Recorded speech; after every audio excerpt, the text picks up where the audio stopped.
आया है, आया है, आया है बंजारा केशव आया। गरीब केशव बंजारा भया, बालद भरे विचार, मन इच्छा पूर्ण करी, खुद कबीर केशव अवतार। जगत गुरु तत्वदर्शी संत रामपाल जी महाराज जी के सानिध्य में दिव्य धर्म यज्ञ दिवस के उपलक्ष्य में आदरणीय संत गरीबदास जी महाराज जी की अमरवाणी का 3 दिवसीय अखंड पाठ विशाल भंडारा निःशुल्क नाम दीक्षा का आयोजन 26, 27, 28 नवंबर 2023 को किया जा रहा है, जिसमें आप सभी परिवार सहित सादर आमंत्रित हैं। आयोजन स्थल का पता सतलोक आश्रम धनाना धाम हरियाणा, सतलोक आश्रम धनुषा नेपाल, सतलोक आश्रम उड़दन मध्य प्रदेश, सतलोक आश्रम सोजत राजस्थान, सतलोक आश्रम भिवानी हरियाणा, सतलोक आश्रम धूरित पंजाब, सतलोक आश्रम खमाणों पंजाब, सतलोक आश्रम कुरुक्षेत्र हरियाणा, सतलोक आश्रम वेदखेड़ी उत्तर प्रदेश, सतलोक आश्रम मुंडका दिल्ली।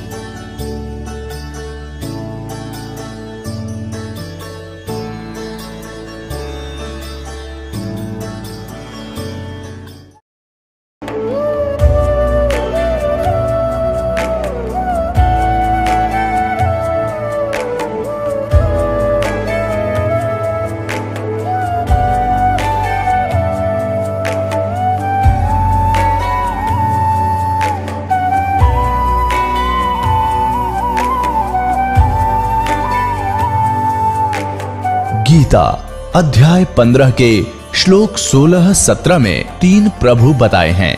ये 3 प्रभु कौन हैं? किस प्रभु की शरण में जाने के पश्चात जन्म और मरण समाप्त हो सकता है? 3 प्रभुओं में सबसे उत्तम परमात्मा कौन है? कैसा है? उसका क्या नाम है?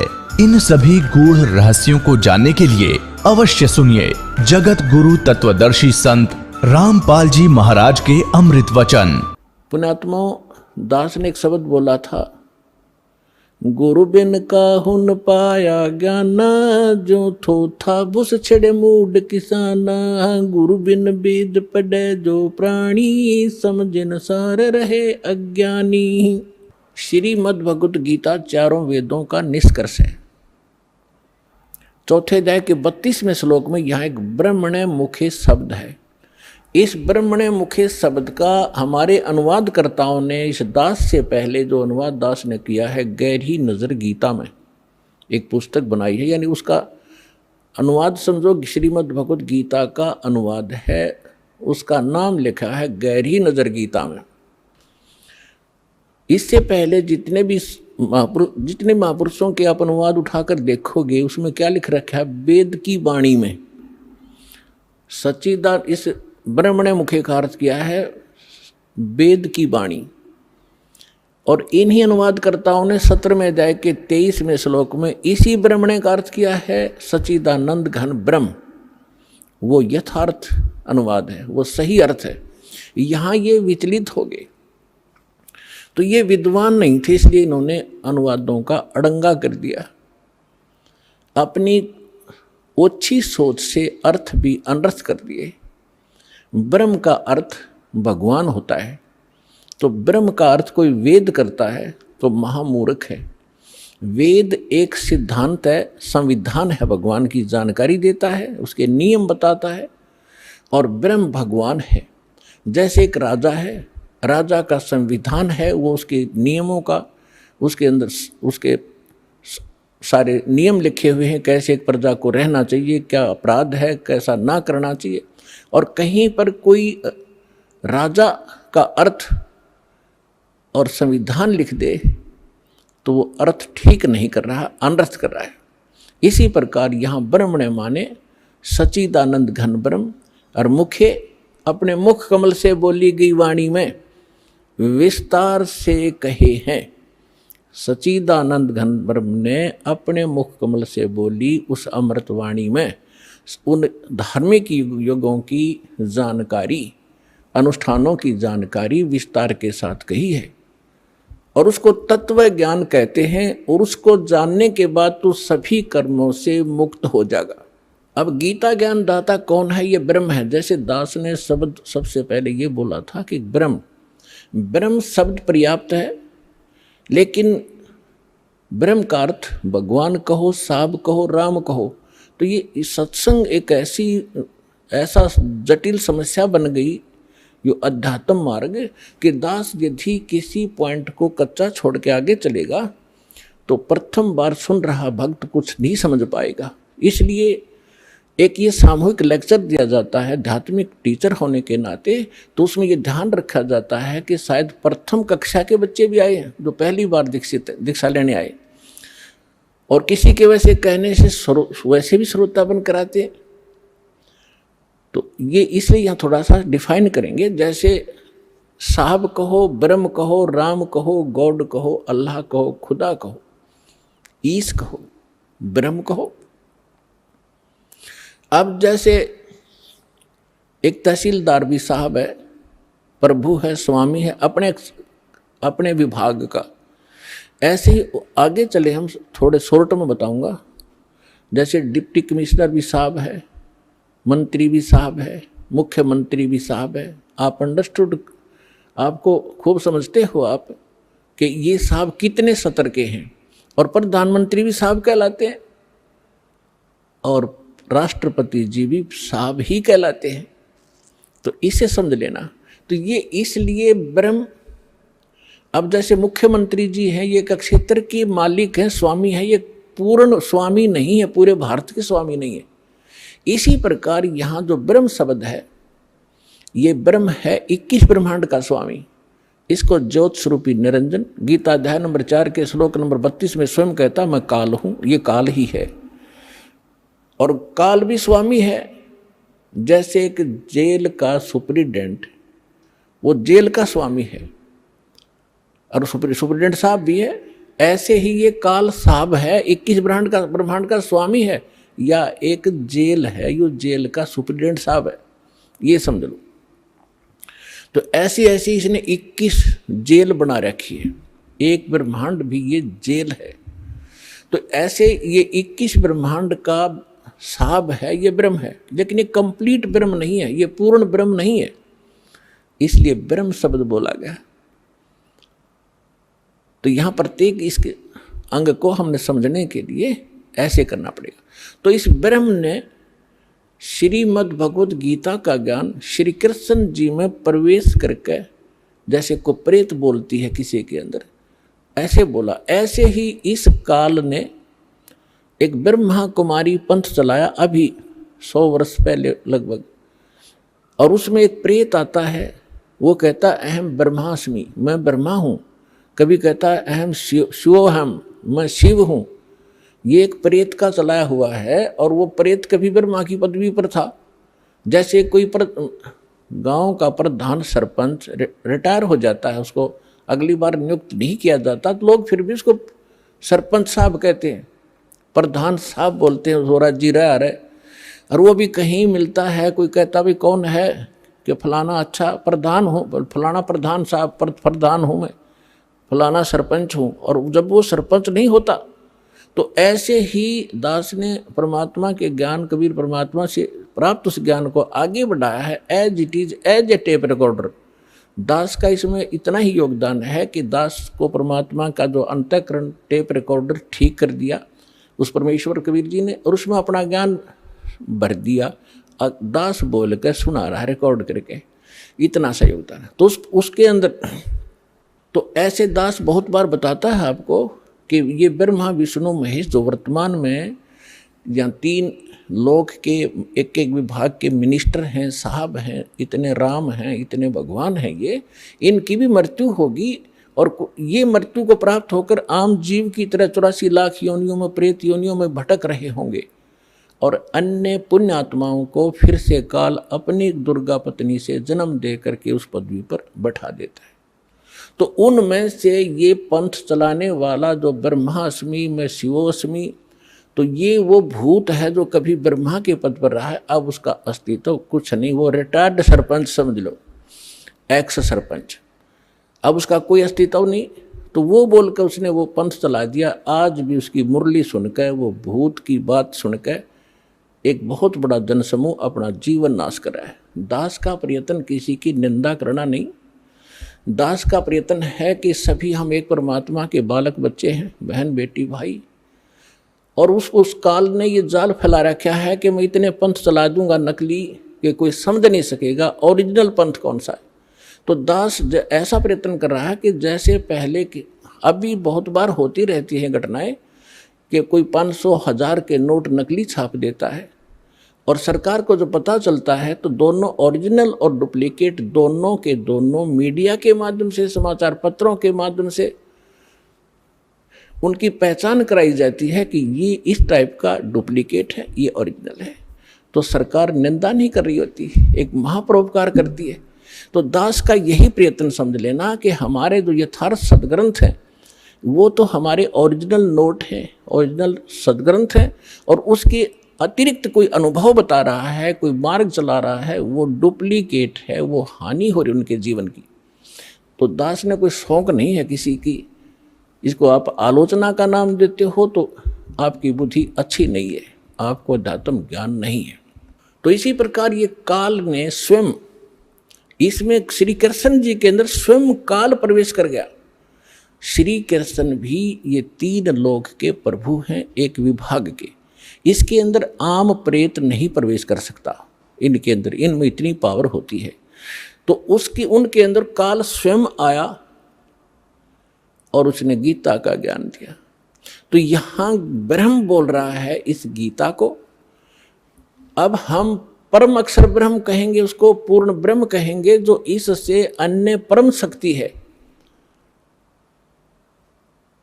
और उसको हमने पाना है। अब क्या कहा है कि वो सच्चिदानंद घन ब्रह्म ने अपने मुख कमल से, गीता ज्ञानदाता स्वयं कह रहा है, उस धार्मिक अनुष्ठानों की जानकारी विस्तार के साथ कही है, और उसको तत्व ज्ञान कहते हैं। और उस ज्ञान को प्राप्त करके प्राणी सभी कर्मों से मुक्त हो जाता है, उसका वो छुटकारा पा लेता है, उसका पुनर्जन्म नहीं होता। चौथे अध्याय के 34वें श्लोक में कहा कि अर्जुन, उस तत्व ज्ञान को जो परमात्मा स्वयं आकर अपने मुख कमल से वो वाणी बोलता है, वो तत्व ज्ञान है। उस तत्व ज्ञान को, उसको सूक्ष्म वेद भी कहा है। उस तत्व ज्ञान को तू तत्वदर्शी संतों के पास जाकर समझ, उनको दंडवत प्रणाम करने से, कपट छोड़कर सरलता पूर्वक प्रसन्न करने से वो तत्वदर्शी संत तुझे उस परमात्म तत्व का, अर्थात तत्व ज्ञान का उपदेश करेंगे। अब 15वें अध्याय के प्रथम मंत्र में उस तत्वदर्शी संत की पहचान भी बता दी है कि जो संत उल्टे लटके हुए संसार रूपी वृक्ष के, ये संसार रूपी वृक्ष है अर्जुन, ऊपर को जड़ है वो तो पूर्ण परमात्मा है, पूर्ण ब्रह्म है, जिस जो सबका धारण पोषण करता है। 15वें अध्याय के 1 से लेकर 4 में और श्लोक में और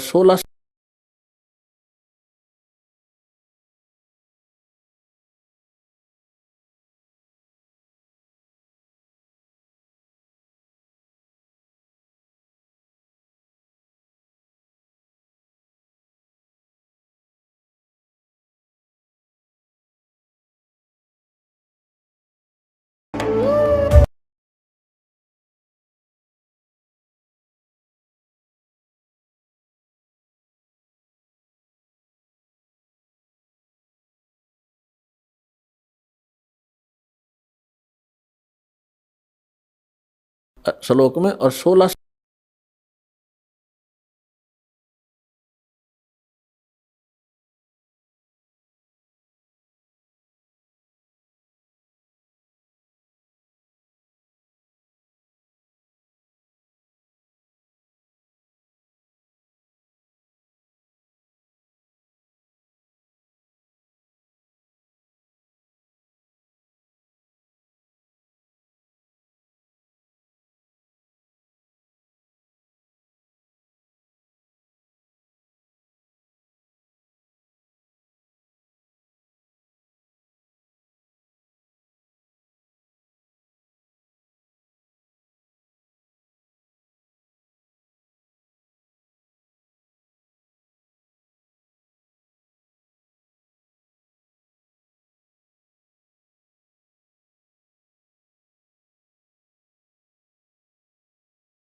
को जड़ है वो तो पूर्ण परमात्मा है, पूर्ण ब्रह्म है, जिस जो सबका धारण पोषण करता है। 15वें अध्याय के 1 से लेकर 4 में और श्लोक में और 16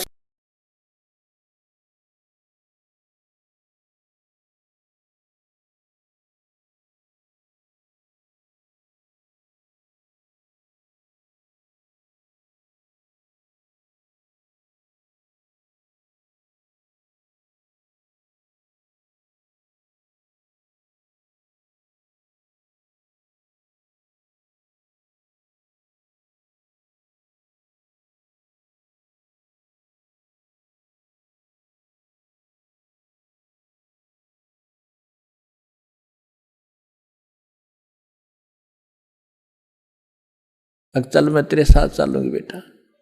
जाके चरणा में डाल दिया कि परमात्मा तेरा बालक है, भूल होगी इससे और नाम दे दो। परमात्मा बोले कोई बात ना बेटा, हम तो सारे मेरे ही तो बच्चे हैं, जिस दिन ये मुझे पहचान लेंगे झगड़ा ही मिट जाएगा। तो पुनः इस प्रकार सर्वानंद का कल्याण हुआ।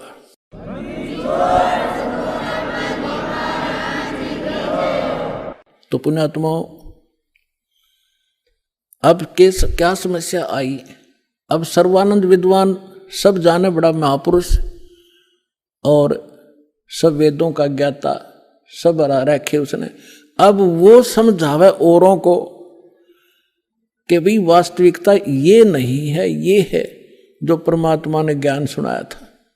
अब सर्वानंद की कोई नहीं माने, क्यों? काल ने तुम्हारा जाल फैला रखा और उसको जात तय घेर दिया ब्राह्मणा ने। पंडित होकर दानक का चेला हो गया। ज्ञान तो स्वीकार करना दूर रहा, उसका इतना विरोध कर दिया, पर लेकिन वो भगवान को पहचान चुका था। उसने समझ में आ गई थी कि जात तय कहते कुछ भी डाल दो, मेरा तो दाव लग गया। तो दोनों माँ बेटा ने भक्ति करी और अपना कल्याण करवाया। तो पुण्यात्माओं, आपका सौभाग्य है कि आज ऐसे ही परमात्मा आपके पीछे पड़ा हुआ है। आपके पास कोई भगत मिला होगा, कोई पुस्तक लेकर गया होगा, किसी ने सीडी दी होगी। वो प्रेरणा अपने बच्चों के माध्यम से कहते करे कराव साइया मन में लहर उठा और दादो सिर जब दर जीव के आप बगल हो जा। परमात्मा कहते हैं गोता मारो स्वर्ग में और जा बैठू पाताल, गरीबदास ढूंढता फिर वो अपने हीरे मोती लाल। मैं रोत हूं सृष्टि को, सृष्टि रोवे मोहे, और कह कबीर इस वियोग को कोई समझ नहीं सकता कोई। मैं तुम्हें रो रहा हूं कि तुम मेरे बच्चे हो, तुम काल का फंस गए हो, तुम्हारी यहाँ कितनी दुर्गति हो रही है। कोई मनुष्य जीवन में सुखी नहीं, अगले जन्म में क्या हालत होगी, कुत्ते और गधे की योनियों में आप जाओगे। और आप मुझे खोज रहे हो, हे भगवान, हे सर्व सुखदाई, हे संकट मोचन। और मैं कहता हूं मैं भगवान हूं, तुम नखरे करते हो। तो भगवान कैसे होगा? धानक है, दुल्हा है, राम और कृष्ण भगवान, और किसी को राहत नहीं मिल रही। तो परमात्मा कहते मैं रोवत हूं सृष्टि को, क्योंकि तुम मेरे बच्चे हो यहाँ फंस गए गलत जगह पर। और तुम मैं रोवत हूं सृष्टि को, सृष्टि रोवे मोहे, और कह कबीर इस योग को समझ नहीं सकता कोई। जिसमें धर्मदास जी को परमात्मा मिले और फिर उनको सतलोक लेकर गए, फिर उनको छोड़ा, वापस अपने यथास्थान को दिखाकर अपनी वास्तविकता से परिचित करा के जब परमेश्वर ने धर्मदास जी को नीचे छोड़ा तो फिर वो समझ गए, क्योंकि सारी लीला मालिक ने की हुई थी। तो वो समझने के बाद परमेश्वर की महिमा को किस प्रकार सुनाया। धन धन सतगुरु सत कबीर भगत की पीड़ मिटाने वाले। धन धन सतगुरु सत कबीर भगत की पीड़ मिटाने वाले भगत की, पीड़ मिटाने वाले भगत की, पीड़ मिटाने वाले। धन धन सतगुरु सत कबीर भगत की। रहे नल नील यतन कर हार, तब सतगुरु से करी पुकार। रोए नल नील यतन कर हार, तब सतगुरु से करी पुकार। जा सत रेखा लिखी अपार, सिंधु पे शिला तिराने वाले। जा सत रेखा लिखी अपार, सिंधु पे शिला तिराने वाले। धन धन सतगुरु सत कबीर, भक्त की पीड़ मिटाने वाले। भक्त की पीड़ मिटाने वाले, भक्त की पीड़ मिटाने वाले। धन धन सतगुरु सत कबीर। डसी सर्प ने जब जा पुकारी, इंद्रमती अकुला डसी। सर्प ने जब जा पुकारी, इंद्रमती अकुलाए। आपने तुरंत करी सहाय, बेरूली मंत्र सुनाने वाले। आपने तुरंत करी सहाय, बेरूली मंत्र सुनाने वाले। धन धन सतगुरु सत कबीर, भगत की पीड़ मिटाने वाले। भक्त की पीड़ मिटाने वाले, भक्त की पीड़ मिटाने वाले। धन धन सतगुरु सत कबीर, भगत की पीड़ मिटाने वाले। दामोदर सेठ के हो थे अकाज, अर्ज करी थी डूबता देख जहाज। दामोदर सेठ के हो थे अकाज, अर्ज करी डूबता देख जहाज। लाज मेरी रखियो गरीब नवाज, समुद्र से पार लंघाने वाले। लाज मेरी रखियो गरीब नवाज, समुद्र से पार लंघाने वाले। धन धन सतगुरु सत कबीर, भगत की कह कर जोड़ दीन धर्मदास, दर्श दे पूर्ण करियो आस। कह कर जोड़ दीन धर्मदास, दर्श दे पूर्ण करियो आस। मेटियो जन्म मरण की तरास, सत्य पद प्राप्त कराने वाले। मेटियो जन्म मरण की तरास, सत्य पद प्राप्त कराने वाले। धन धन सतगुरु सत कबीर, भगत की पीड़ मिटाने वाले। भक्त की पीड़ मिटाने वाले, भक्त की पीड़ मिटाने वाले। धन धन सतगुरु सत कबीर, भगत की कह कर जोड़ दीन धर्मदास, दरस दे पूर्ण करियो आस। कह कर जोड़ दीन धर्मदास, दरस दे पूर्ण करियो आस। मेटियो जन्म मरण की तरास, सत्य पद प्राप्त कराने वाले। मेटियो जन्म मरण की तरास, सत्य पद प्राप्त कराने वाले। धन धन सतगुरु सत कबीर, भगत की पीड़ मिटाने वाले। एक समय बनारस के अंदर, काशी के अंदर एक दामोदर नाम के बहुत बड़े व्यापारी रहा करते थे, बिजनेसमैन। उनका अपना एक पोत था, समुद्री जहाज था, और उसके साथ वो व्यापार करने के लिए समुद्र मार्ग से दूसरी स्टेटों में जाया करते थे। उसके साथ और भी उसी शहर के आसपास के काफी अन्य बनिए लोग भी साथ जाते थे उसके जहाज में किराए पर, और अपना सौदा लाया करते थे। सेठ जी बाहर गए हुए थे और पीछे से उनकी धर्मपत्नी, जिसका नाम धर्मवती था, वो बहुत धार्मिक थी। सेठ दामोदर भी बहुत नेक आदमी थे, भक्ति बहुत विश्वास करते थे परमात्मा में।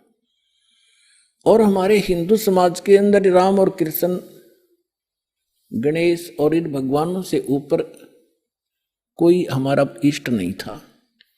और ये सभी क्रियाएं हम किया करते थे, जो वो कर रहे थे, जो हम करते हैं वैसे ही वो किया करते थे। उस समय परमात्मा ने के बहुत से शिष्य हो गए थे और बहुत दुख दूर हो गए थे। एक दिन ऐसे ही उस सेठ की पत्नी धर्मवती के पास एक बहन गई उसके पास कि बहन हमारे घर पर सत्संग है, आप आ जाओ। तो उसने सोचा चल मेरी वो बहन ज्यादा उसके निकट थी और पहले कई बार चर्चा कर रखी थी उसने परमात्मा की। तो कर्मवती ये कहा करती कभी आसपास तेरे आपके गुरुजी आवे तो उसमें बताना, मैं दीक्षा अगर ज्ञान समझ में आ गया तो मैं दीक्षा लूंगी, वैसे नहीं लूंगी। तो उस बहन ने अपना सत्संग करवा लिया और उसको अपनी सहेली को आमंत्रित किया। अपने आत्माओं परमात्मा का ज्ञान ओए होए और ज्ञान सब ज्ञानड़ी, कबीर ज्ञान सो ज्ञान, जैसे गोला तोब को करता चले मैदान। परमात्मा ने सृष्टि रचना सुनाई। परमात्मा जहां भी नया सत्संग करते थे सबसे पहले सृष्टि रचना सुनाया करते थे। और फिर मालिक की वाणी में उनके शब्द में ज्यादा कसकती आत्मा तुरंत खिंच जाती थी। सारा ज्ञान सुना। धार्मिक देखो पुण्यात्मा होती है ना, वो घनी अटबट नहीं करा करते, सारा प्रमाण सामने। और फिर अग्रम अग्रम तो धर्मवती उस बहन का एकदम सिर गया शरीर। जब सत्संग परमात्मा ने कर लिया 2 घंटे और बैठ के 10-20 भगत थे अपनी अपनी कहने लगे, तब उसने परमात्मा ने कहा बेटा दीक्षा लेगी। वो कहने लगी महाराज मेरी आत्मा तो मानना है मैं दीक्षा लूं आपकी, मुझे ज्ञान पूर्ण रूप से समझ में आ गया। कुछ तो उस बहन ने कई बार सुना रखा था और फिर परमात्मा ने फिर उसको सही सुचारू कर दिया। पर भगवान मेरा एक समस्या है मेरे सामने। तो परमेश्वर कबीर जी ने कहा बोल बेटा क्या शंका है वो बता मुझे। कि यूं कहा करें, यूं सुना है मैंने कि जोड़े में नाम लेना चाहिए। मेरा पति गया हुआ प्रदेश में धन कमाने के लिए और वो आ लेगा तब नाम लूंगी, लेकिन मैं अब मुझे ऐसा लग रहा है कि मैं इस घर से बाहर कदम रखूंगी आपकी झोंपड़ी इस स्थान तक कि मेरी मृत्यु ना हो जाए। आज मुझे आपके सत्संग से एक एक पल भारी हो गया कि जीवन नाश हो रहा है मेरा, तो मैं नाम कैसे लूं। परमात्मा बोले बेटा ये भ्रम जो इन मूर्खों का पैदा किया हुआ है, तुम एक दिन जन्मे नहीं, एक दिन मृत्यु नहीं होगी। आपके पति आपसे बड़े हुए, पहले जन्म हुआ आपका बाद में हुआ। और दूसरी बात यह है कि अध्यात्म मार्ग में फिर उसने कहा जी मैंने उनसे पूछा नहीं है और आज तक मैंने कोई भी काम उनसे बगैर पूछे किया नहीं है, और कहीं वो मुझसे नाराज ना हो जाए, मैं पाप की भागड़ ना बन जाऊं। परमात्मा ने कहा बेटा आत्म कल्याण के मार्ग में किसी से पूछने की आवश्यकता नहीं, और सभी कामों में सलाह ले सकते हो, सभी बातों में। इसमें एक पल भी देर नहीं करनी चाहिए, कोई पाप नहीं लगे। अब वो चाहे नो ठीक गुरु जी के मुख से जो शब्द सुन लियो फाइनल सच्ची है, महाराज फिर दीक्षा दे दो। अब उसने नाम ले लिया। अब रोज ये मंत्र आप देख रहे हो, ये मंत्र दिया करते दाता सबसे पहले, केवल बीच बीच के 5। अब हम हिंदू इनके ऊपर आरूढ़ थे ही, लेकिन वो मंत्र गलत जाप करे थे। ये मूल मंत्र है इनके। जैसे आपको बहुत बार बताया है, जैसे एक भैंसा होता है या ये बैल होता है, खागड़ जिसने कहे, उसने वैसे कहे जाओ भैंसा भैंसा कतई नहीं सुने, अरे एक बार न्यू कर दिया हुर्र, वो न्यू देखेगा और भाग उसकी तरफ दौड़ना हो जाएगा। तो उसका अट्रैक्शन है, विवश है उसके उस शब्द से, वो खिंच जाता है। तो ये वो मंत्र है। और परम संत से लिए बिना ये मंत्र सूखे जाप करने तो लाभ नहीं हो। एक नियम है, उस नियम के अनुसार ही आपने चलना पड़ेगा। तो ये मंत्र दिए उसने, मतलब गदगद होगी, भगवान ही न था। यही तो हम देवता पूजा करते थे। परमात्मा ने कहा बेटिया पूजा नहीं है, ये यहाँ के संरक्षक हैं और मूल पूजा तो सतगुरु की है। अब परमात्मा ने उस समय ये तत् और सत और सार, ये सारनाम ये छुपा कर रखना था। ये प्रथम मंत्र इसलिए दिया था कि इनके सांसारिक काम सुलझे रहेंगे, इनको सुख होता रहेगा, इनकी भगवान में आस्था बनी रहेगी और इस मंत्र से इनका जन्म मनुष्य का होता रहेगा। इन आपको यहाँ तक लाना था, इस बिचली पीढ़ी तक। धर्मदास मेरी लाख दुहाई, ये मूल ज्ञान और मूल मंत्र की बाहर ना जाए। मूल मंत्र मूल ज्ञान बाहर जो पढ़ी बिचली पीढ़ी हंस नितर ही। मूल ज्ञान तब तक छुपाई जब तक द्वादश पंथ ना मिट जाए। जब तक ये कलयुग 5505 वाला समय नहीं आना था तब तक इसको गुप्त रखना था। सभी महापुरुषों से परमात्मा ने प्रतिज्ञा दिला दी थी। तो इस मंत्र को पाकवा तो गदगद होगी, खूब डट कर भजन करे, आत्मा बिल्कुल खुश होगी। जो भूत प्रेत की बाधाएं थी थोड़ी बहुत सबके घर में बढ़ रहेंगे, वो भाग भूगे, उड़गी सी काया होगी। अब क्या हुआ, सेठ जी आए 1 महीने के बाद में। अब वो बुद्धिमान बहुत थी, उसने सोचा कि मेरे पति को यदि कोई थर्ड पर्सन न्यू बतावेगा कि तेरी पत्नी सत्संग में जाती है और रात को जाती है, क्योंकि परमात्मा अधिकतर रात को सत्संग करते थे, क्योंकि दिन में तो किसी को फुर्सत नहीं छोड़ रखी काल ने धंधे में। तो उसने सोचा कि ये कहीं इसके मन में मेरे प्रति कोई दोष ना आ जा और हमारा घर नरक बन जाए। अब क्या हुआ, जिस दिन वो सेठ वापस आया उसी दिन सत्संग था भगवान का और किसी के आसपास ही। तो उसने सोचा कि अपने पति को मैं पहले बता दूं सारी कहानी, और ये ऐसा व्यक्ति है अगर मेरी बात को यो मान लेगा तो फिर ये किसी की नहीं सुनेगा। तो जब वो खाना खाने लगा, खाना खिलाते समय उसकी पत्नी ने कहा, जी मेरे से गलती बन गई और मुझे क्षमा करोगे, माफ करना। वो कहने लगा कि मैं अपनी पत्नी पर विश्वास करता हूं, मेरी पत्नी ऐसी गलती नहीं कर सकती जो अक्षम्य ना हो। फिर भी बता, अग जी सचमुच माफ कर दोगे, गुस्सा तो नहीं होगे? अग ना, तू बता। मैंने जी आपके पूछे बिना मैं ऐसे मेरी पड़ोसन नाम ले रखा है और उसके साथ में सत्संग में चली गई और परमात्मा की वाणी सुनी मैंने, मेरा दिल कर गया नाम लेने, और मैंने आपसे पूछे बिना दीक्षा ले ली। तो वो बोला, बड़ी अच्छी बात, इसमें क्या पूछना था? या कोई बुरा काम किया तने? भगवान की भक्ति की, बहुत अच्छी बात है। उसका उल्गा सा हृदय हो गया, अके भगवान बड़ी दया करी दाता, ये तो बिल्कुल सरल देसी बन गया। फिर उसने एक और पॉइंट सोचा कि एक बार इसको वो सत्संग स्थल दिखा दूं जहां हम जाते और आते हैं, ताकि लोग इसको भ्रमित ना कर दें, तेरी पत्नी रात में भी जाती है तो यो आदमी का जल्दी सी सेट नहीं होया करे। और उस दिन सत्संग भी था। तो उसने कहा, जी ऐसा है, गुरु जी का आज सत्संग है वहां पर, और मेरी साथ की सारी सहेली चली गई, मैं आपके भोजन पानी में लग गई और देर होगी और ना गई तो गुरु जी के दिन नाराज हो जा, आप मेरे साथ चल पड़ो। तो वो कहने लगा, देखो मैं थका हुआ हूं, दूर से आया हूं, आप जाओ। और नो बोली, आप मैं जाऊं कैसे, रात का काम, कोई साथ नहीं मेरे। तो कहने लगा, मैं चल पड़ूंगा और जाते मुझे नींद आवेगी, बता मैं क्या सत्संग सुनूंगा। उसने पता था कि एक बार यूं चल पड़ा और सत्संग सुन लिया तो आली नींद इसने।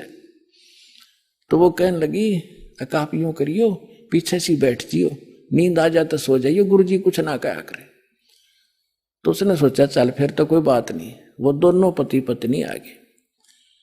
अब बैठ गई पाछे ने, वो बैठ गया पीछे ने, भगतनी बैठ गई भगतमतियों में। परमात्मा ने वह सृष्टि रचना फिर सुनाई। वो तो जाने थे चोट ने सामने मारना। अब लाला जी ने किसी नींद आवे थी, उसका कलेजा फट गया, थर थर का पैगात सारा, और नौके सोके सुने ज्ञान कड़ी कसूती तरह। अब सारा ज्ञान सुना के सुन लिया। जब अपनी उसकी पत्नी आई, जी नींद तो नहीं आई? अगर नींद करे मेरे तो बेचैनी होगी, काहे की नींद आवे थी? एक न्यू पूछ ले गुरु जी ते, मुझे नाम दे देंगे? तो उसने जाके कहा, महाराज जी भगत जी आए हैं और यूं कहे दीक्षा मिल जाएगी। कहा बेटा बुला। तब उसने क्या बोली, कहा जा नाम देंगे आपको। सेठ जी जाकर बैठ गया पास में, कहने लगा भाई सुन ले लाला जी। परमात्मा बोले देखो सेठ जी, आप हो इन देवताओं के गणे पुजारी, और परमात्मा का नाम लेने के बाद आनुपासना नहीं करनी होगी। वो कहते 100 वर्ष सतगुरु की पूजा, एक दिन आनुपासी और वो अपराधी आत्मा फिर पड़े काल की फांसी।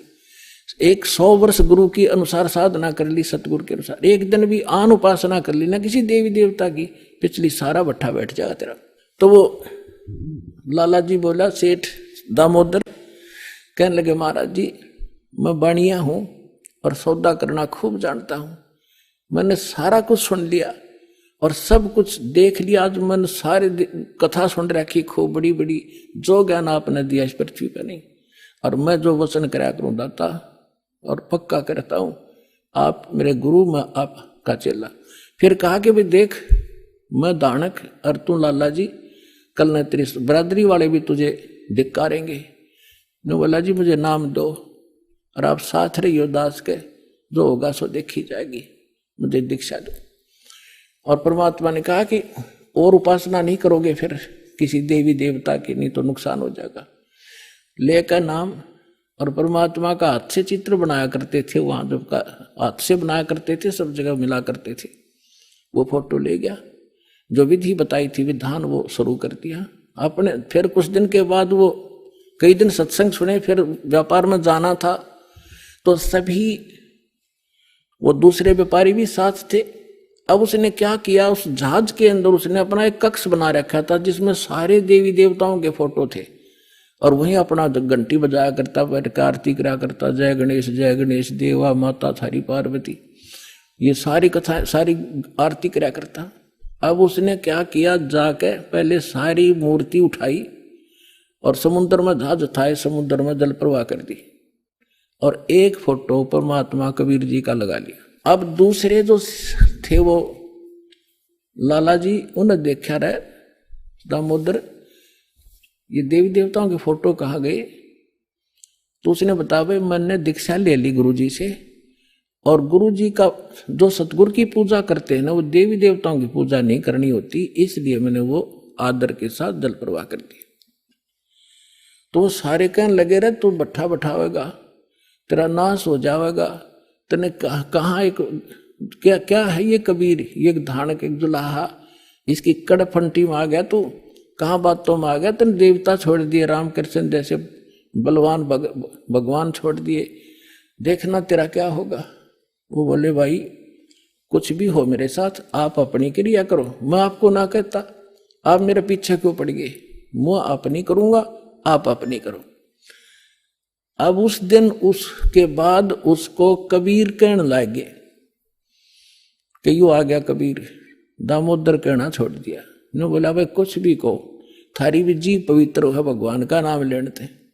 ठीक है मुझे मालूम है तुम किस विषय से कह रहे हो, कोई बात नहीं।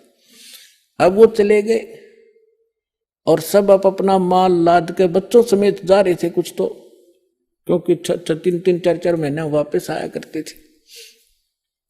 जब वापस आ रहे थे पूरा माल लाद के, और बीच में जब आ लिए समुद्र के, एक भयंकर साइक्लोन उठा, तूफान, समुद्री तूफान 30-40 फुट ऊंचा होकर, और इतनी 200 किलोमीटर प्रति घंटा की स्पीड से चला करता, जहाज जगाकर निशान भी ना पाओ उसमें कित पड़ा है। और देख लिया उन भी, क्योंकि छोटे मोटे तूफान कई बार ऐसे होते थे, उनको पता था ऐसी स्थिति बहुत भयंकर होती है। दिन का समय था, उन्होंने देखा तूफान उठ गया भाई, शाम का समय था, बिल्कुल सूर्यास्त होने वाला था। अब इतना भयंकर तूफान उठा, उन्होंने देखा कि वो तब हो गया, काम बिगड़ गया। और तो थोड़ी बहुत तूफान दूर था, समुद्र में हलचल पहले शुरू होगी और जहाज डगमग करने लगा जो बुरी तरह। अब सारे अपने अपने देवता ने याद करें, कोई राम ने, कोई कृष्ण ने, जो भी जिसका इष्ट था, और दामोदर शांत बैठे। अब सब घबरा रहे थे, घिगी बंदगी, बच्चे मरे, सारी संपत्ति का नाश हुआ था। तो वो कहने लगे दामोदर आप क्यों नहीं अर्ज करते अपने गुरुजी से कि मैं क्या करूंगा, मेरा गुरुजी तो गरीब सा व्यक्ति है, मेरे भगवान, और आपके इसे ताकतवर भगवान जी ने पहाड़ तक ठा लिए, आप बच्चों के ओर मैं बच जाऊंगा। आप कर लो अपनी अर्ज। जब उन्होंने देखा कोई जतन काम नहीं कर रहा, उनमें एक वृद्ध लाला जी था। नो क्या कर भाई, क्या कर सतगुरु का भगत तगड़ा हो से आप एक वे अर्ज कर दो। नो बोला तुम बैठ जाओ, कदे बीच में फिर नो को महाराज ने सुन ली थी। अग बैठा को नहीं जाता, तू कर लिया अर्ज, हम बंद हो जाते। तब परमात्मा खड़ा होकर दामोदर ने कहा था, हे परमात्मा आपका ज्ञान समझ में आ गया और मैंने आपकी महिमा इनका आगे घड़ी गा रखी है। और दाता मुझ नीच के, ठीक है आप तो समर्थ हो, सक्षम हो, कुछ भी कर सकते हो। अगर आज कोई उकचुक होगी मुझ नीच के कारण होगी, मेरे में कोई त्रुटि होगी, मैं आपकी मर्यादा ठीक नहीं कर पाऊंगा। हे परमात्मा आपकी बेइज्जती का कारण ये दास बनेगा। न्यू कह के बेहोश हो गया हृदय से पुकार के। इस बात ने सोच कर मैं तो बहुत क्या करता, परमात्मा न्यू कर दिया, उसका न्यू कर दिया, उसके ऐसे कर दिया। इतने समय में अंधेरा हो गया, रात के 8-9 बज गए और तूफान ऐसे बैठ, चांदनी रात्रि थी, ऐसे बैठ गया जैसे छाड़ा सा वहीं का वहीं, न्यू का न्यू धरती।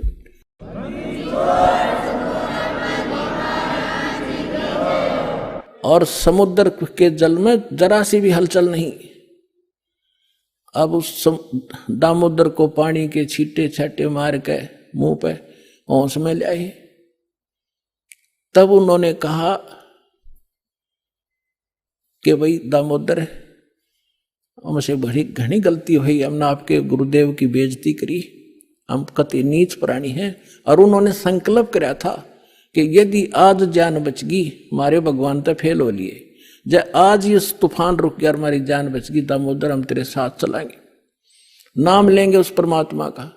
तब दामोदर को कंधे पर बैठा लिया उन लालाओं ने। हर ने बोले बोलो दामोदर की जय। ने बोला नहीं, जय बोलो जिसने यो काम कराया है, बोलो कबीर परमेश्वर जी की जय हो।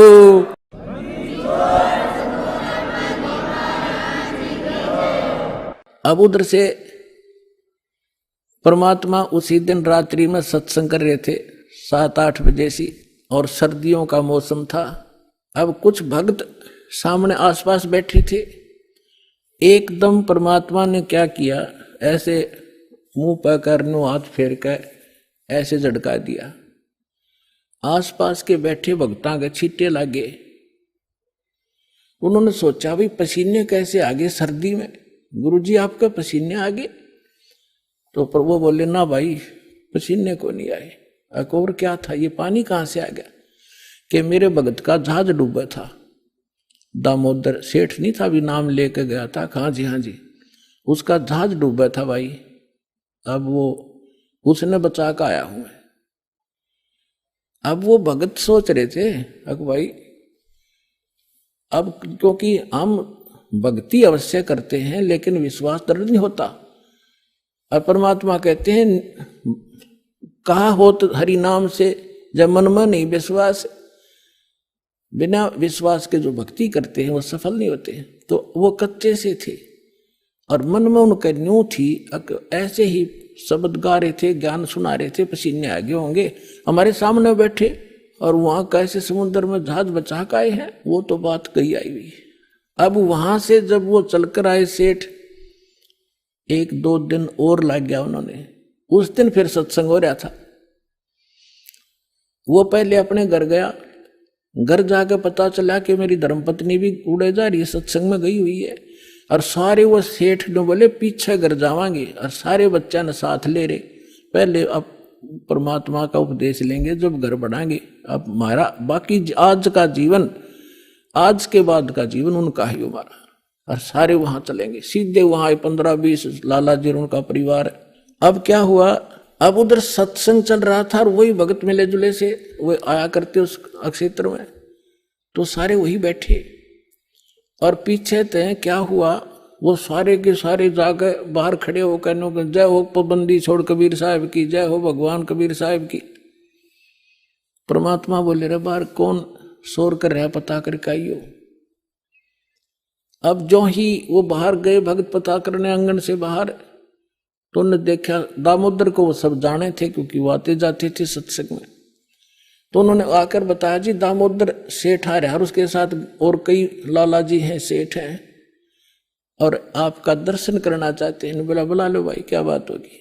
वो सारे आगे चरणाम अपने दंडोत प्रणाम करें। हे भगवान, आपने दया कर दी, हमारे जीवन रक्षा कर दी। परमात्मा, हमसे बहुत भूल हुई, हमने बहुत गलती की, आपके भक्त को बहुत सताया, टॉर्चर किया, इसको माफ करो हम अपराधियों को। भगवान, आपने हमारी जान बचा दी, हमारा जहाज डूबता आपने बचा दिया। परमात्मा बोले क्या कह रहे हो भाई। और परमात्मा चाहते थे जिनका मन में शंका थी वो उनका भ्रम निवारण करने के लिए एक सच बताओ, सारी कहानी क्या हुआ था कि भगवान ऐसे ऐसे हो गया था। हमने अपने सारे जंतर मंत्र कर लिए थे, कोई राहत नहीं मिली। फिर हमने आपके भगत आराध करी थी, इसने आपको पुकारा के मंत्र पढ़ा यू दाने, यू बेहोश हो गया आपको पुकार के। तब कहा बेटा मैं ही वहां पहुंचा था और आपकी रक्षा करी थी, और आपका अब सौभाग्य है कि आपको इस संकट आपके लिए वरदान से दोगा कि आपके समझ में आ गई और आप यहाँ आगे दीक्षा लो और अपना कल्याण कराओ। सभी ने नाम लिया, उनका कल्याण हुआ। बोलो सतगुरुदेव।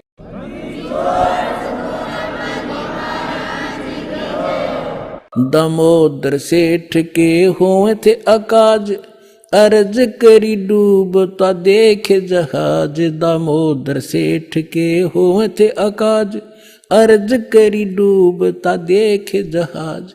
लाज मेरी रखियो गरीब नवाज, समुद्र से पार लंघाने वाले। लाज मेरी रखियो गरीब नवाज, समुद्र से पार लंघाने वाले। धन धन सतगुरु सत कबीर भक्त की, पीड़ मिटाने वाले सत साहिब।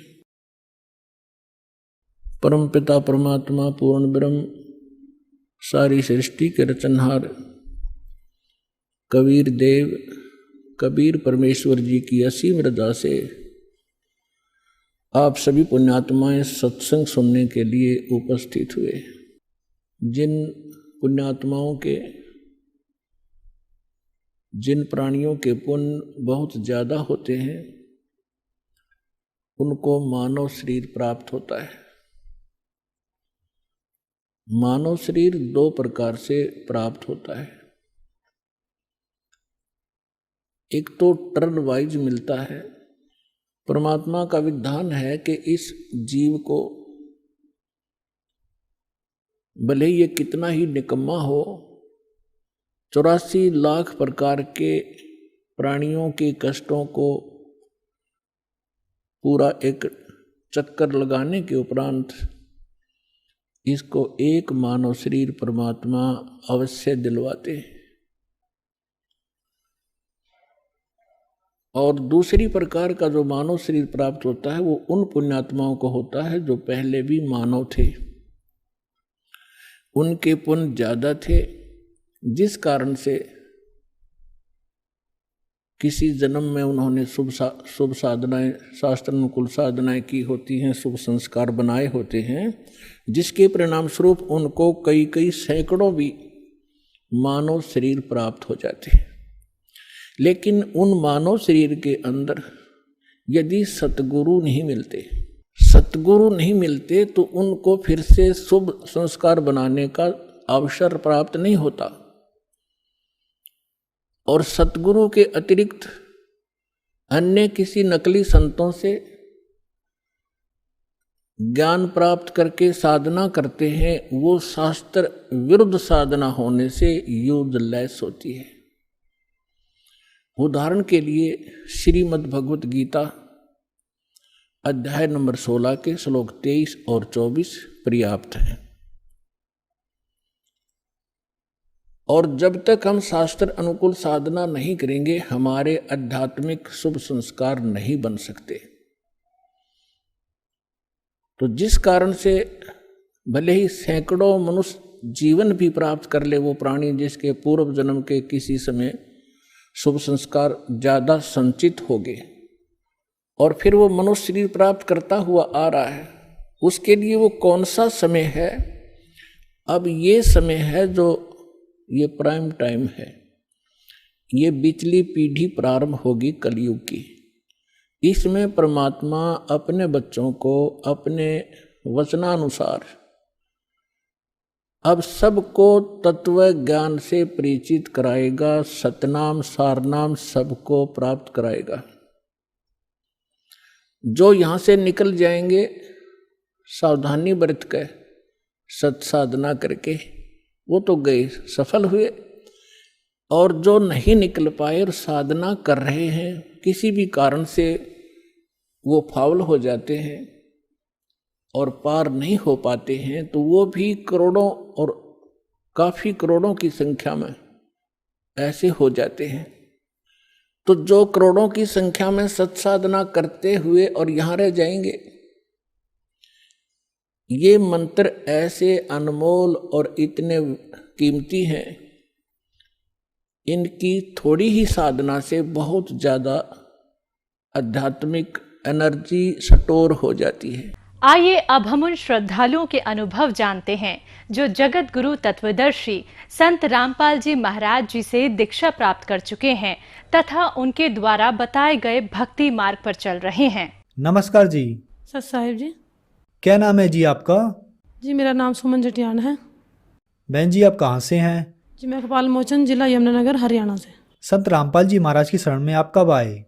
जी मैं संत रामपाल जी महाराज की शरण में 9 दिसंबर 2017 को आई।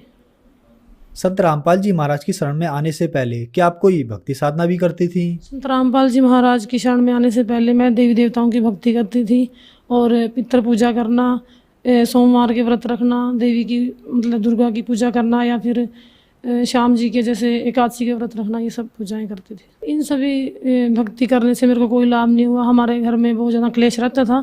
शादी के बाद जैसे मेरे हस्बैंड ड्रिंक करते थे, वो लड़ाई झगड़े करते थे। उन दिनों मैं व्रत भी रखती थी। कई बार तो ऐसा होता था जैसे मैंने व्रत रखा है, शाम को जैसे मैंने पूजा करनी है, उसी टाइम जैसे ये ड्रिंक करके आए हैं, लड़ाई झगड़े होते थे, बहुत क्लेश होते थे, मतलब कोई सुख नहीं था उस टाइम। बहन जी संत रामपाल जी महाराज की शरण में आने का क्या कारण बना, कैसे आना हुआ? सर संत रामपाल जी महाराज की शरण में मैं ऐसे आई कि 2014 में अगस्त में यमुनानगर में डाइट कॉलेज में जैसे मेरा एज ए प्रोजेक्ट के अंडर एक मास्टर ट्रेनर में नंबर पड़ा, तो उस टाइम वहाँ पे एक मैडम रहते थे, तो वो भी मेरी तरह इतने जिज्ञासु थे कि परमात्मा जैसे एक कहते हैं कौन है, कैसे हैं। वो भी बताते थे कि मैं भी व्रत रखती हूँ। वो भी मेरी तरह मतलब आन उपासनाएं करते थे, देवी दुर्गा की पूजा करना या मतलब दूसरे देवताओं को मानना। उन दौरान मतलब भागवत पढ़ रही थी, जैसे मेरे फ़ोन में डिजिटल में मैंने भागवत की हुई थी। मेरे को पंजाबी आती थी, संस्कृत नहीं आती थी, तो मेरी जिज्ञासा बहुत थी कि ऐसा इसमें क्या है, हर कोई पढ़ता है। तो उन दिनों वो मैडम भी ऐसे ही पढ़ रहे थे। मेरे को अभी भी याद है कि जब यहाँ पे कुरुक्षेत्रा में गीता जयंती में मेरे को एक मैडम आते थे हमारे साइकोलॉजी के, उन्होंने हमें एक किताब दी जिनका नाम था गहरी नज़र गीता में। तो वो कहते हैं कि गीता जयंती पे कुछ लोग मतलब ये पुस्तकें लेके मतलब बता रहे थे कि ये पढ़नी चाहिए। तो मैंने सोचा कि आप भागवत पढ़ते हो तो आप लोगों के लिए ले आऊँ। सभी ने अपने डोर में रख दी। तो मेरे को इतनी जिज्ञासा थी कि मैं फ़ोन से छोड़ के मैंने सोचा कि फ़ोन में दिक्कत पड़ती है तो मैं इसको पढूं। जब मैंने उनको पढ़ा तो मैंने उन मैडम को बताया जो मेरे साथ क्लर्क है वहाँ पे। तो वो कहते हैं मैडम नहीं ऐसे सुना मैंने इनके बारे में। मैंने कहा आप ज्ञान पढ़ो ना, पहले ये देखो कि इसमें कितने अच्छे तरीके से एक्सप्लेन किया है कि मैं जो डिजिटल में पढ़ती मेरे को समझ नहीं आती थी, अभी ये अच्छे से समझ आ रही है। तो ऐसे ही वो मेरे साथ समझने लगे। ऐसे ही पढ़ते पढ़ते हमारे अंदर जिज्ञासा हुई कि ये तो बहुत अच्छे संत हैं, समाज में इतना सुधार कर रहे हैं और मतलब पूर्ण तरीके से की भक्ति इन्होंने बताई है। तो मैंने उनको मैडम को कहा कि आप पता करो कि नाम दीक्षा कैसे ले सकते हैं इनसे। 1 साल ऐसे ही सर बीत चुका था। तो दूसरी जो गीता जयंती आई उस पर वो मैडम और उनके हस्बैंड वहाँ गीता जयंती पे उन भक्तों से ही उन्होंने पूछा कि नाम दीक्षा कैसे ले सकते हैं। तो हमने नाम दीक्षा के बारे में पता किया तो हमने 9 दिसंबर 2017 को नाम दीक्षा प्राप्त की संत रामपाल जी महाराज से। बहन जी हमने सुना है कि श्रद्धालुओं को संत रामपाल जी महाराज से नाम दीक्षा लेने के बाद बहुत सारे लाभ प्राप्त होते हैं, तो क्या आपको भी लाभ प्राप्त हुए? सर संत रामपाल जी महाराज से नाम दीक्षा लेने के बाद सबसे जो मुख्य लाभ, जो जैसे लोग भटकते रहते हैं कि परमात्मा कौन है, हमें एक मोक्ष का मार्ग मिला है जिसमें जन्म मरण से हम बच सकते हैं कि बार बार हमें 84 में नहीं पढ़ना पड़ेगा। हमें आज पता चला कि हम जो ये दुख भोग रहे हैं हमारे पीछे के जो प्रारब्ध हैं उनकी वजह से ये है। लेकिन सारे गुरु कहते हैं कि ये प्रारब्ध आपको भोगना पड़ेगा। सिर्फ संत रामपाल जी महाराज जी ये कहते हैं कि सदभक्ति अगर आप करते हो उस पूर्ण परमात्मा की भक्ति आप करते हो तो आपको ये भोगने नहीं पड़ेंगे। तो सबसे मुख्य लाभ तो ये है कि मुझे मोक्ष का ये मार्ग मिला। दूसरा लाभ सर जी ये हुआ कि जैसे ही मैंने नाम दीक्षा दिसंबर 17 में ली थी, 2-3 महीने के बाद मैंने कुछ भक्तों से बात की। मेरे को पता चला कि भक्तों के कैंसर तक के रोग ठीक हो जाते हैं। तो मेरे को एक भगवती ने कहा कि आप भी एक बार अपनी अरदास लगा के देखो। भगत जी सर जी मेरे यूट्रस में रसोली थी, तो मैंने परमात्मा सदगुरु रामपाल जी महाराज से अरदास लगाई कि परमात्मा आप तो सब कुछ कर सकते हो, जो लोग कैंसर की बीमारी से जूझ रहे हैं उनकी बीमारियां आपने ठीक कर दिया, तो मेरी तो ये जो रसोली है कि आप ठीक कर दो, ताकि मैं दूसरे भक्तों को कह सकूं। मैं लोगों को इतने दृढ़ विश्वास से 3-4 महीने के बाद ही कहना शुरू कर दिया था कि इतने लाभ देते हैं। मैं भक्तों की सुनती थी, लेकिन कि मेरे साथ होगी तो मैं दूसरों को कह सकती हूँ कि मेरे साथ ये चीज़ हुई है। तो आप यकीन नहीं करो कि 1 महीने के अंदर मेरे को अपने आप ही महसूस होने लगा कि आपको कोई बीमारी नहीं है। जो सिम्टम्स मेरे को होते थे, जैसे बार महीने में दिक्कत होना, तो वो सारे बंद हो गए। और जैसे ही मैंने अल्ट्रासाउंड दोबारा से, एक यमुनानगर में गाबा हॉस्पिटल है, उनसे ही मैंने 1 साल पहले अल्ट्रासाउंड कराया था, तो उन्होंने रसोली बताई थी मेरे को। 1 महीने बाद जैसे ही मैंने टेस्ट कराया, उन्हीं से ही मैंने टेस्ट कराने के बाद पता चला कि आपके यूट्रस में रसोली नहीं है। तो दूसरा फायदा मेरे को ये हुआ कि मेरे यूट्रस में जो रसोली थी वो ठीक होगी परमात्मा संत रामपाल जी महाराज की दया से। और इसके बाद जो मेन जिस वजह से घर में क्लेश रहता था, परेशानी होती थी, हम कहीं भी बैठ नहीं सकते थे, उठ नहीं सकते थे। सर जी जैसे मेरे हस्बैंड ड्रिंक करते थे तो वो लड़ाई झगड़ा करते, हमें ये लगता था कि किसी संगति में पड़े हुए हैं इस वजह से ये करते हैं। लेकिन जैसे ही जैसे पंडितों से ये ज्योतिष से दिखाते थे कि वो कहते थे कि इनके बीच में इतनी वो हो जाएगी कि उनकी जो शादी है वो टूट सकती है, उनका तलाक भी हो सकता है। उन्होंने यहाँ तक कह दिया था कि इनकी आपस में बनेगी नहीं। और जब मेरे हस्बैंड ड्रिंक करते तो ये कहते थे कि इसको ले जाओ, इनके घर छोड़ाओ, मैं इसको नहीं रखूँगा। तो तलाक तक की नौबत हमारे घर में आई थी, जो संत रामपाल जी महाराज की वजह से आज मैं उसी घर में हूँ, बिल्कुल शांति से हूँ। और सर जी मेरे और मेरे हस्बैंड की नाम दीक्षा लेने के बाद हमने एक दिन, मेरी जो सास है वो राधा स्वामी डेरा ब्यास, उन्होंने नाम दीक्षा ली हुई थी। वो हर संडे को सत्संग में जाते थे, पूजा करते थे। कई साल उन्होंने ये नाम भी रखा, लेकिन उनको कोई भी फायदा नहीं था। उनका बीपी बढ़ता था, उनके घुटनों में दर्द रहता था, परेशान रहते थे। ऐसे ही परेशानी को देखकर हम भी परेशान रहते थे कि ये सारा दिन परेशान है, बीमार रहते हैं, दवाइयों का इतना खर्च होता था। तो मेरे हस्बैंड ने एक बार उनको ये कहा कि आप हमारे साथ हमारे सत्संग में चला करो, एक बार आप सत्संग सुनो, ज्ञान समझो कि आप जहाँ जाते हो वहाँ से आपको आराम नहीं लगेगा। तो सर जी हमारे जो सास हैं वो एक बार हमारे साथ सत्संग में गए, उन्होंने ज्ञान सुना, फिर हम उनको दोबारा अपने साथ सत्संग में ले गए। ऐसे ही उन्होंने 2-3 बार सत्संग सुनने के बाद उन्होंने कहा कि मेरे को नाम दीक्षा दिलवा दो, ये ज्ञान बहुत सही है कि मैं अब तक जो साधना कर रही थी या जो फिर नाम जपती थी वो सही नहीं था। संत रामपाल जी महाराज से उन्होंने जब नाम दीक्षा ली, उनको बहुत फायदे हुए। उनका बीपी अब नॉर्मल आता है, कंट्रोल में रहता है, संत रामपाल जी महाराज की दया से बिल्कुल ठीक है। बहन जी आप एक एजुकेटेड पर्सन हैं और आप एक टीचर भी हैं, तो जो दर्शक आज आपको देख रहे हैं आप उन्हें क्या संदेश देना चाहेंगी? सर मैं उनको ये संदेश देना चाहूँगी कि पहले लोग अनपढ़ थे, पढ़े लिखे नहीं थे। पंडित लोग जो पढ़ के अपने ग्रंथ में से बता देते थे या फिर मुल्ला काजी जो बता देते थे, लोग उस पर विश्वास कर लेते थे। लेकिन आज सारा समाज पढ़ा लिखा है, युवा वर्ग आज शिक्षित है, वो खुद अपने ग्रंथों को देखे, जांचे, परखे, उसमें ये बताएं कि जो संत रामपाल जी महाराज अपने सत्संग के द्वारा जो ज्ञान लोगों को प्रदान कर रहे हैं वो अपने उस ग्रंथ में उसका मिलान करें और उस ज्ञान को समझें। आप देख रहे हैं कि हमारे जो भारत नहीं विश्व में भी काफ़ी लोग संत रामपाल जी के ज्ञान को सुनने के बाद उनके नाम को ग्रहण कर रहे हैं। डिजिटल में भी कई पुस्तक सेवाओं के ऑर्डर आते हैं कि लोग पढ़ते हैं, किताबें मंगाते हैं। किताब पढ़ने के बाद, किसी को सत्संग सुनने के बाद या फिर टीवी पर जो चैनल आते हैं वो सुनने के बाद लोग बहुत ज़्यादा जुड़ रहे हैं, जिनको आर्थिक, मानसिक और शारीरिक काफ़ी लाभ हो रहे हैं। तो मैं जो पढ़ा लिखा समाज है उनसे यही प्रार्थना करना चाहूँगी कि एक बार संत रामपाल जी महाराज के सत्संग सुने, उनके ज्ञान को समझे। ऐसा ना हो अपना इतना कीमती जो जीवन है उसको ऐसे ही व्यर्थ कर दे। हम पढ़ लिख के इतने चालाक हो जाते हैं कि हम ये सोचते हैं कि जो ज्ञान है वो मेरे अंदर ही है, कोई दूसरा हमें समझा नहीं सकता। या फिर ये कहते हैं कि हमें तो गुरु बनाने की ज़रूरत नहीं है। जब हम पढ़ते थे हमें थोड़ा ये लगता था कि गुरु बनाना कोई ज़रूरी नहीं है, लेकिन जब इंसान पे दुख आते हैं, तकलीफ आती है, तो वो परमात्मा की तरफ देखता है। परमात्मा को मिलाने का काम गुरु करता है। और इस संसार में इस समय खुद कबीर साहिब परमेश्वर संत रामपाल जी महाराज के चोले में आए हुए हैं। तो आप उनसे नाम दीक्षा लें और अपना सद्भक्ति मार्ग लेकर कल्याण करवाएं। धन्यवाद जी। धन्यवाद।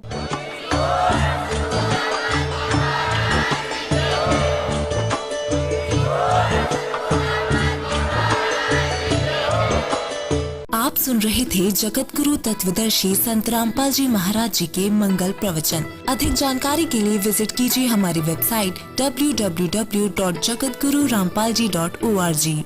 संत रामपाल जी महाराज जी के शुभ आशीर्वाद से पूरे विश्व भर में 500 से भी ज्यादा नाम दीक्षा केंद्र हैं, जिन पर संत रामपाल जी महाराज जी द्वारा ऑनलाइन निशुल्क नाम दीक्षा दी जा रही है। अपने नजदीकी नाम दीक्षा केंद्र का पता करने के लिए संपर्क करें 8222880541।